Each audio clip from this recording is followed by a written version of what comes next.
Hello বন্ধুরা, কেমন আছো তোমরা সবাই? আশা করি প্রতিদিনের মতন তোমরা খুব ভালো আছো। বন্ধুরা, বাজারে পাওয়া যায় এই রকমের সুন্দর সুন্দর ডোরম্যাট, ফ্লোর ম্যাট, কার্পেট।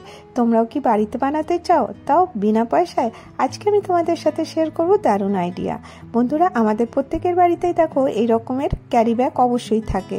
এই ক্যারি ব্যাগ দিয়ে আজকে তোমাদেরকে দেখাবো কিভাবে এরকমের সুন্দর ডোরম্যাট, কার্পেট বানাতে পারো।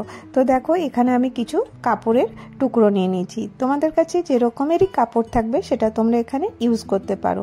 আর দেখো, এটা দিয়ে আমি তৈরি করে নিয়েছি এই রকমের সুন্দর একটা টেবিল রানার। তোমরা তোমাদের ইচ্ছে মতন ছোট বড় বিভিন্ন সাইজের বানাতে পারো। আর এটা দেখতে কিন্তু খুব সুন্দর হয়, আর ইজিলি তোমরা এটা বাড়িতে পড়ে থাকা জিনিস দিয়েই তৈরি করে নিতে পারো। তো দেখো, আজকে আমি তোমাদের জন্য নিয়ে এসেছি এরকমেরই আইডিয়া। আর আজকে একটা কেকের ডেকোরেশন অবশ্যই তোমাদের সাথে শেয়ার করব। সাথে থাকো, চলো ভিডিওটা শুরু করে দিই। এখানে দেখো, আমি কিছু কাপড়ের টুকরো নিয়ে নিয়েছি। কাপড়ের টুকরোগুলো তোমরা দেখতেই পাচ্ছ, একদমই আনইভেন, টেরাবেকা এরকম ট্রায়াঙ্গেলের শেপে। এখানে দেখো, আমি এটাকে এরকম করে ডবল ফোল্ড করব আর এখান থেকে হাফ হাফ করে নেব। নিয়ে আমি দেখো, এখানে আর পুরোটা দেখালাম না, ভিডিওটা বড় হয়ে যাবে বলে। সেই জন্য দেখো, আমি এরকম করে ক্যারি ব্যাগটাও কেটে নিয়েছিলাম, আর ট্রায়াঙ্গেল কাপড়টা এইভাবে মাঝখান থেকে কেটে দুটো পিস তৈরি করেছিলাম। আর এখানে আমি মেশিনে এটা সেলাই করে নিচ্ছি। একটু বুদ্ধি লাগিয়ে যদি তোমরা করবে, দেখবে তোমাদের বাড়িতে থাকা জিনিস দিয়েই সুন্দর সুন্দর জিনিস কিন্তু তোমরা ইজিলি তৈরি করতে পারবে। আমরা তো বাজার থেকে কিনেই আনি, কিন্তু দেখো নিজের হাতে তৈরি করলে জিনিসটা কিন্তু অনেকটা সুন্দর লাগে।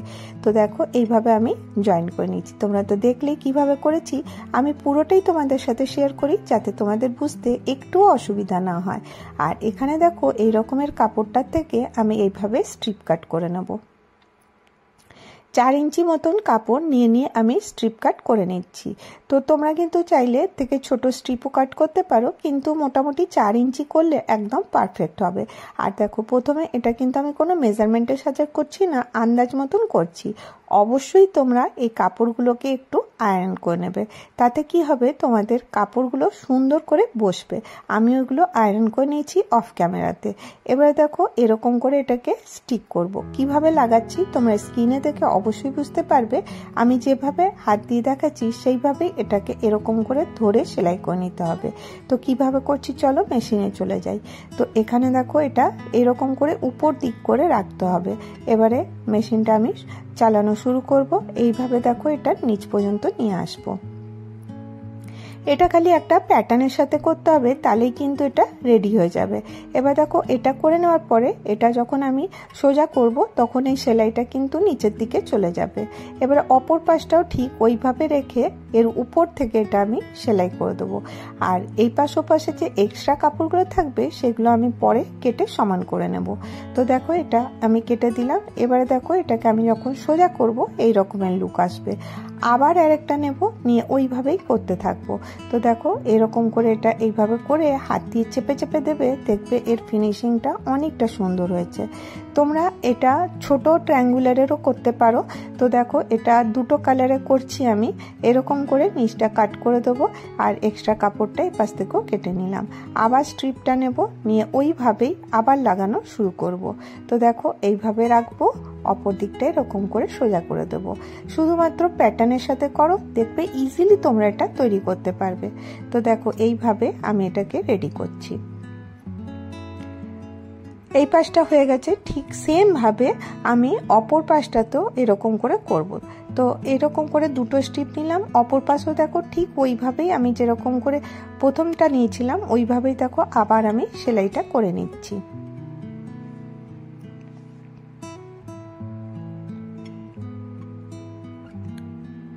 এইভাবে দেখো, আবার এটা উল্টে দিলে এরকম হয়ে যাবে।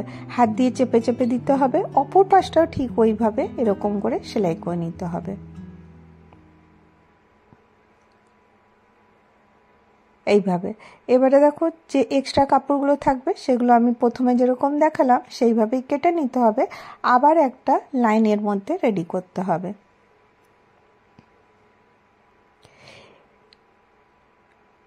এইগুলো করা খুবই সহজ, শুধুমাত্র একটু পেশেন্স নিয়ে করলে কিন্তু খুব সহজেই তোমরা এটা করে নিতে পারবে। তো দেখো, অপর পার্টটাও আমি এটা এরকম করে এটাকে জয়েন করে দিচ্ছি।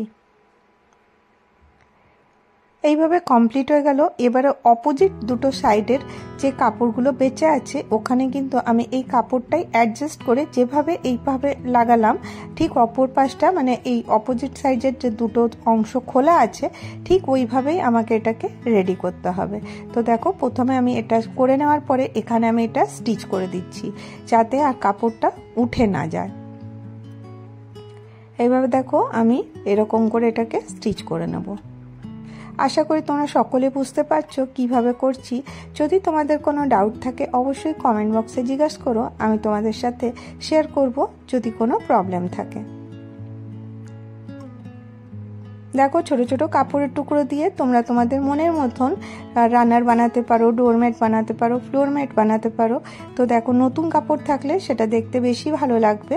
তো দেখো এগুলো নতুন কাপড় দিয়ে তৈরি করছি। ছোট ছোট গোল্ডেন পিসগুলো ছিল সেটাই আমি এখানে ব্যবহার করে নিয়েছি। তো এইভাবে যেরকম করে করলাম তোমরা দেখতেই পেলে অপর পাশটাতেও আমি এইভাবে সেলাই করে নিয়েছি। এবার দেখো এক পাশটা আমি কমপ্লিট করেছি, যেরকমভাবে করলাম ঠিক অপর পাশটা এর অপোজিট সাইডটাও এরকম করেই করে নিতে হবে। তো তোমাদেরকে দেখিয়ে দিই কীভাবে করলাম। এই দেখো এরকম করে নিয়ে এইভাবে দিয়ে দিতে হবে আর অপর পাশটাও এইভাবে নিতে হবে। পুরোটা কিন্তু এরকম করে কাপড়টাকে ফোল্ড করে করে করে নিতে হবে। তো দেখো এরকম করে বসিয়ে দিয়ে এইভাবে করে নেবে অপর পাশটা। আর এখানে ফাঁকা অংশটাতে এরকম একটা ট্যাঙ্গুলার পার্ট নিয়ে তোমরা এটাকে এখানে লাগিয়ে দিতে পারো। তো চলো এটা পুরোটা কমপ্লিট করে নিই। তো দেখো কমপ্লিট করে নিয়ে চলে এসেছি। এবারে দেখো ক্যারি ব্যাগটা উল্টো করে দিলাম আর এক্সট্রা কাপড়গুলো এখান থেকে কেটে দিচ্ছি। এটা কেটে দিলেই তোমরা দেখবে এর ফিনিশিংটা কতটা ভালো হয়েছে। প্রথমে হয়তো ভালো লাগবে না দেখতে, কিন্তু যখন তোমরা এটা পুরোটা কমপ্লিট করবে দেখবে এর লুকটা কিন্তু অনেকটা সুন্দর হয়। তো এইভাবে দেখো আমি এটাকে কমপ্লিট করে নিলাম। এবারে দেখো এটা তো খুব হালকা, তো এর বেসটাকে মজবুত করার জন্য আমি কি করলাম পুরোনো একটা বেডশিটের টুকরো নিয়েছি। তো এখানে তোমরা পুরোনো চালের বস্তাও ইউজ করতে পারো বা যে কোনো মোটা কাপড় এখানে ইউজ করতে পারো। তো দেখো এইভাবে আমি এটাকে রেখে আবার এটা সেলাই করে নেব। তো চলো স্টিচ করে নিয়ে চলে এসেছি। এবারে এক্সট্রা কাপড়গুলো কেটে বাদ দিয়ে দিই।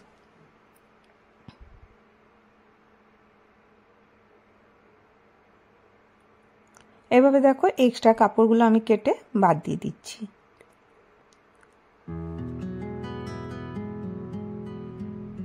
এবারে দেখো তোমরা আসলে বুঝতে পারছো যে কিরকম সুন্দর হয়েছে। তোমাদের কাছে যদি কালারফুল কাপড় থাকবে সেটাতে কিন্তু আরো সুন্দর লাগবে। তো তোমরা ক্যামেরা কতটা বুঝতে পারছো বলতে পারবো না, কিন্তু অরিজিনাল দেখতে কিন্তু খুব ভালো হয়েছিল। আর এখানে দেখো কিছু কাপড়ের টুকরো ছিল শাড়ির পিসটা, আর এটার থেকে আমি কিছু কাপড় এখান থেকে কেটে নেব। এরকম স্ট্রিপ কেটে নেব আর এটাকে এরকম করে রাখবো, এখানে জয়েন্ট করে ডবল ফোল্ড করে দেবো। তো চলো কিভাবে করছি মেশিনে তোমাদেরকে দেখিয়ে দিই। এরকম করে দেখো উপর দিকটাতে এইভাবে রাখবো। এখানেও কিন্তু আমি 4 ইঞ্চি মতন কাপড় কেটে নিয়েছি। আর দেখো এটা যখন আমি পুরোটা করে নিয়েছি এটা কিন্তু খুব সুন্দর এর মধ্যে স্ট্রিপ এসছে, যে একদম হালকা হচ্ছিল সেটা নেই, একদম সুন্দর করে বসেছে। যখন তোমরা এটা কমপ্লিট করে নেব যে কোনো কাপড় দিয়ে করবে সেটাই কিন্তু দেখতে খুব ভালো হবে। আর এখানে লাস্টে এরকম ডবল ফোল্ড করে দিতে হবে। করে দেওয়ার পরে আবার এটাকে এরকম করে উল্টে নিয়ে আর ডবল ফোল্ড করে সেলাই করে দিতে হবে। এইভাবে দেখো এরকম করে ডবল ফোল্ড করে নেব, করে নিয়ে এটাকে এইভাবে সেলাই করে দেব। তাহলেই কিন্তু এটা পুরোটা কমপ্লিট হয়ে যাবে। তো দেখো এরকম করে নিয়েছি আর এইভাবে হাত আস্তে আস্তে হাত দিয়ে এটাকে ভেতরের দিকে ঢুকাবো আর এরকম করে এটা সেলাই করে নেব। আসলে তোমরা বুঝতেই পারলে কতটা সহজ আর কতটা ইজি বানানো। তো আমরা ভাবি যে এরকমের টুকরো কাপড় বা বাড়িতে পরে থাকা কাপড় দিয়েও কি আমরা সুন্দর সাজাবার জিনিস তৈরি করতে পারি? অবশ্যই করা যেতে পারে, আর তাও কিন্তু খুব কম সময়ের মধ্যে। কেমন লাগলো তোমাদেরকে আইডিয়াটা অবশ্যই জানিও। যদি তোমরা কেউ নতুন হয়ে থাকো, আমার ভিডিওর কোনো একটু অংশ ভালো লেগে থাকে তাহলে অবশ্যই চ্যানেলটাকে সাবস্ক্রাইব করো, একটা করে লাইক করো, আর অনেক ভালো লাগলে আমার ভিডিওটা শেয়ার করতে ভুলো না। তো দেখো এই রকমের একটা সুন্দর টেবিল রানার আমি রেডি করলাম। কেমন লাগলো অবশ্যই তোমরা একটা করে কমেন্ট করো। তোমাদের একটা কমেন্ট আমাকে অনেকটা মোটিভেট করে নতুন কিছু করার জন্য। তো দেখো একদম ম্যাচিং হয়ে গেছে। এই রকমের তোমাদের বাড়িতে পড়ে থাকা জিনিস দিয়ে তোমরা কিন্তু সুন্দর সুন্দর হোম ডেকোর তৈরি করতে পারো। তো তো আশা করি আজকের এই ছোট্ট আইডিয়াটা তোমাদেরকে ভালো লেগে থাকবে। আর এবারে আজকে তোমাদের সাথে আরেকটা জিনিস তোমাদেরকে শেয়ার করব। আমি শুধুমাত্র DIY করি না, এর সাথে আমার একটা প্যাশন আছে কেক বানানো। অনেকেই তোমরা হয়তো দেখে থাকবে। তো আজকে যখন আমি কেকটা বানাচ্ছিলাম তখন ভাবলাম চলো তোমাদের সাথে শেয়ার করি। তো এইভাবে আমি কেক বেসটা রেডি করেছি। আমি কিভাবে এটাকে ডিজাইন করি সেটাই তোমাদের সাথে আজকে শেয়ার করব। তো দেখো উপরের যে পার্টটা আছে এইভাবে প্রথমে কেটে নিতে হবে, আর তারপর এটাকে এরকম করে ডিভাইড করতে হবে। কেকটা দেখো এতটা স্পঞ্জি হয়েছে যে এখানে একদম সফট হয়েছে। তো তোমরা এই রকমের টাইপের কেক অবশ্যই তোমরা বাড়িতে বানাতে পারো। আর আজকাল অনেকেই কেক বাড়িতে বানাতে ভালোবাসে। আর এবার দেখো পাইপিং ব্যাগে ক্রিম নিয়েছি আর পুরোটা ফিল করে দিলাম। এবার এখানে গানাজ দিয়ে এরকম করে দিয়ে এইভাবে আবার আমি এটাকে সুন্দর করে এটা মিক্স করে দেবো, আর এর উপরে চকো চিপস দিয়ে দেবো। তো তোমরা কেকে ভালোবাসো কেক খেতে অবশ্যই জানিও। তো দেখো এরকম করে এর মধ্যে চকো চিপস দিয়ে দিচ্ছি, তার উপরে আবার একটা বেস দিয়ে দিলাম, আবার এরকম করে আমি এটা ফিল করে দিলাম। তো খুব সহজেই কিন্তু তোমরা বাড়িতে এটা বানাতে পারো। তো যদি তোমাদেরকে আজকের এই আইডিয়াগুলো ভালো লাগছে তো তোমরা অবশ্যই কমেন্ট করো যে তোমরা কেকের ভিডিও দেখতে চাও। তো আমি যখন DIY করব তোমাদের সাথে কেকের একটু আধটু ডিজাইন অবশ্যই শেয়ার করব। তো দেখো এবারে পাইপিং ব্যাগে ক্রিমটা নিয়ে আমি এটাকে পুরোটা চারপাশে এরকম করে দিয়ে দিচ্ছি। আমাকেও মনে হতো কেক বানানো অনেকটা কঠিন, কিন্তু যখন আমি এটা ভালোবেসে করা শুরু করলাম তখন কিন্তু অনেকটা শিখেছি। কতটা সেটা বলতে পারবো না, মোটামুটি শিখেছি, কিন্তু এটা করতে আমার খুব ভালো লাগে। তো অনেকে আমাকে কমেন্ট করে যে তুমি শুধু পুরোনো কাপড় দিয়ে ভিডিও করা শুরু করে দাও, কত পুরোনো কাপড় দিয়ে করবে, আর তোমার কি কোনো খেতে কাজ নাই? যে আমাকে কমেন্টটা করেছে আমি তার নাম তো বলবো না, কিন্তু যদি তোমরা কেউ আমার ভিডিওটা দেখছো যারা এই টাইপের কমেন্ট করো, তো শুধুমাত্র খেদে কাজ নাই এই কথাটা বলা ভুল। প্রত্যেকটা মানুষের কাজ আছে, সে নিজের কাজটাকে দিয়ে তোমাদের সাথে পরিচিত হয়। আর আমি এইভাবেই পরিচিত হয়েছি যে আমার DIY ভিডিও দিয়েই তোমরা আমাকে ভালোবাসো। সেই জন্য আমাকে পুরনো কাপড় দিয়ে নতুন কাপড় দিয়ে ভিডিও করে দেখাতে হয়। আর আমি চেষ্টা করি ডিফারেন্ট ভিডিও তোমাদের জন্য নিয়ে আসার। কতটা পারি সেটা আমি বলতে পারবো না। 100 জন যদি ভালোবাসে তার মধ্যে একজন এরকম কমেন্ট করে। যারা এরকম কমেন্ট করো তারা কি বুঝতে পারো যে একটা ভিডিও করতে কতটা পরিশ্রম করতে হয়? কারো ব্যাপারে না জেনে তাকে এরকমভাবে কমেন্ট করা কতটা উচিত? আমি মনে করি যে যে করে সেই অবশ্যই জানবে যে একটা ভিডিও করতে কতটা পরিশ্রম হয়। যাই হোক, যতই হেটার থাকুক, আমাকে ভালোবাসার লোক অনেক আছে যারা হয়তো আমার সাথে কথা বলে না বা আমি তাদেরকে চিনি না বা জানি না, কিন্তু তাদের ভালোবাসা অবশ্যই আমাদের সাথে আছে। সেই জন্যই আমি এতটা আসতে পেরেছি। আমার ভিডিওতে প্রত্যেকটা উইকে 109টা 150টা করে শেয়ার থাকে। যদি তোমরা আমাকে ভালো নাই বাসবে তাহলে আমার ভিডিও শেয়ার কেন করবে?